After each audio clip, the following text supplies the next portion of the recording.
Advertiser on SA. One of the boats being run up by our friend John Casey is the, the SIG 45, built by this man right here, Hugo LeBreton. How are you, sir? Very well. You have this very French name, but you're not French, are you? No, I'm actually half English and half Dutch. Half English, half Dutch. Family came from France about 150 years ago. Right, as they do, and we're actually in the Carver booth here because it's a great background and because Hugo's boat's on the wall. But, you know, we've been following the SIG's development. The boat looks blisteringly fast, but you had a bump in the road, last year? Or late last year, I think, when you lost a rig, something pulled out or whatever. Yeah, it didn't work out. You guys have the boat working again with a better rig, with a haul rig, is that right? And where's the boat right now? Boat's down in Saint-Tropez, the French Riviera. Yeah. Beautiful place to sail, so we got a bunch of customer sales coming up over the next weekend, next few months actually, so we're just keeping on sailing all winter. Now explain what sort of the design brief is for the SIG. Obviously, all the anarchists know about the gunboat. They've been advertising with us for years. It was the first that we know of the big sort of carbon performance cats. But then there have been some that follows, and yours doesn't quite seem like a gunboat. No, Explain. It's a little different. I mean, basically what we wanted to do was take all the amazing raceboat technology that you got out there. We're working with Pettigan LeBreton's. They built Catamaran 3, Bon Populaire, the big amazing racing cats, almost 60s. And I couldn't understand why there was such an enormous gap between the racing boats and what normal people were sailing. So you've got the racing boats cruising at 32 knots, topping out at 40 knots, and the rest of us sailing around at 10, 6, 8, 10, 4 knot sailing anarchy shipbox. Forgive the expression. But there are a lot of multi-hull shitboxes out there, you know? All these leopards and the mooring sort of boats and all these, you know, they're under canvased and they're heavy and, you know. If you want a bungalow on the water, they're beautiful. Right. They're comfortable, they don't heel, they don't bounce around very much. You know, they're great for in the harbour, at a mooring, for living on for a year or 6 months. But most people don't use their boat that way. Most people want to sail a boat. Certainly owners who buy boats want to sail. They want to think, it's 4 o'clock on a Wednesday afternoon, hell, I'm just going to leave the office, it's sunny, it's windy, I'm going to go sailing. Yeah. And so the SIG is the kind of boat where you think, hey, I want to go sailing. It's great weather, let's go. And so it's really a sailor's boat. It's the kind of boat that will give you a big smile on the helm. Everybody we've had on the boat just comes off like, somebody said banana face the other day. It's a huge smile. Because it's easy, it's fast, you almost always reach wind speed or more. So we haven't sailed very much, we've hit 24 knots and 22 knots of wind.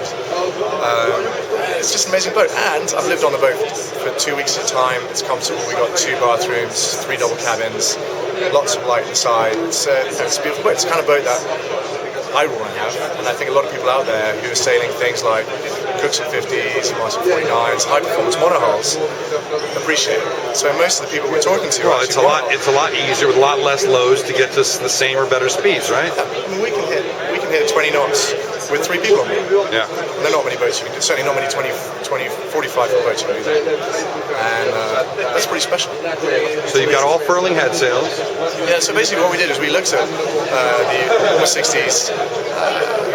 Imoca 60, open 60s, and we took a lot of what they do. So we got furling head sails on the jib, tankettes, so solar staysail.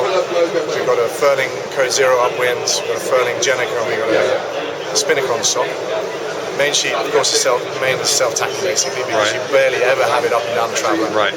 We've got up and down dagger boards, but you don't need to use those unless you're actually racing.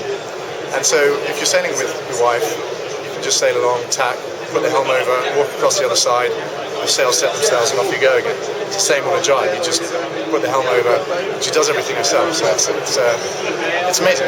It's very unusual to have that kind of. But there's enough accommodations for 2 and 6. For 6. Yeah. All right. Well, 3 doubles.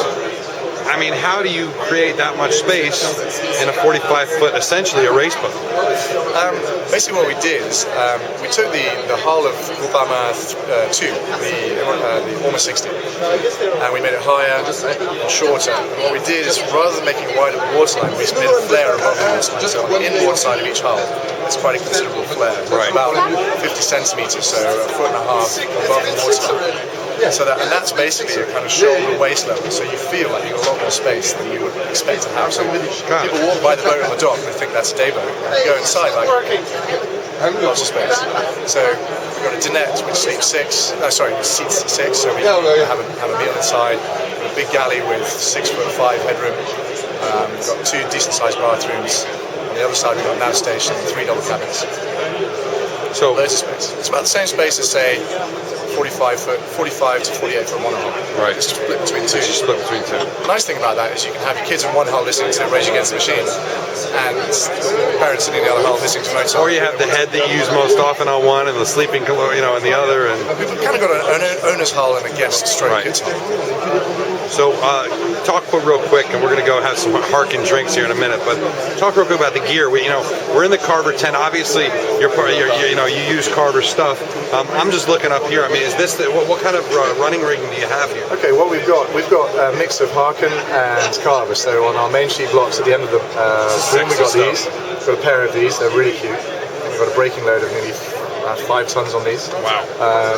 Because we've got really big loads on the boat. Main sheet load's about, I think it's 4 tons, a little over 4 tons. Wow. On a 45 foot, it's quite a lot. So you need some really good gear. Yeah. We've got 4-to-1 traveller system from Harkin. Tracks from Harkin. It's a curved track from Harkin. The jib is self-tacking, also a curved Harkin track.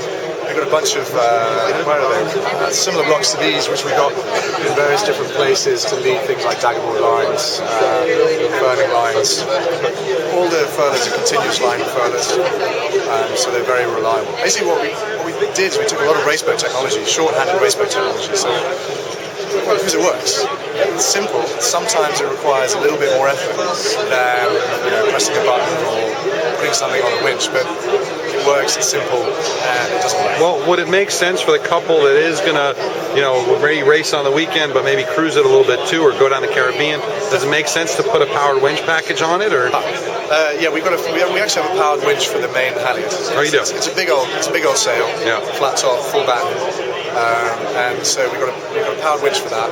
For the rest of it, it's not a big deal, especially because once you've got the sails ground in, on a fast multi-hull, you set the sails and you sail. And you steer to it. You steer to it. So you grind them in. It's not like you're trimming all the time. You steer to it. So the guy who bought the first boat used to have a Lagoon 67, and his kids don't really like sailing. So it's him and his wife.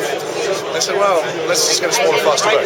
So she kind of chills out on the deck, reads, and a huge, enormous deck. Yeah. So she's happy with that, and he runs around and trims and tweaks and sails at 15 knots with just the two of them. So. All right. Well, Hugo, what's your website? It is LeBretonYachts.com. No dash? Either way, if you want one, you can put it in. All right. LeBretonYachts.com. We love this SIG. We want to see boats like this more and more out there, replacing the Beneteaus of the world. Monohulls have their role, but I think cruising at 20 knots is pretty cool. It's a lot of fun. Good Come enough. and try it. Come and try it. Thank you, brother. Appreciate it. Thank you very much.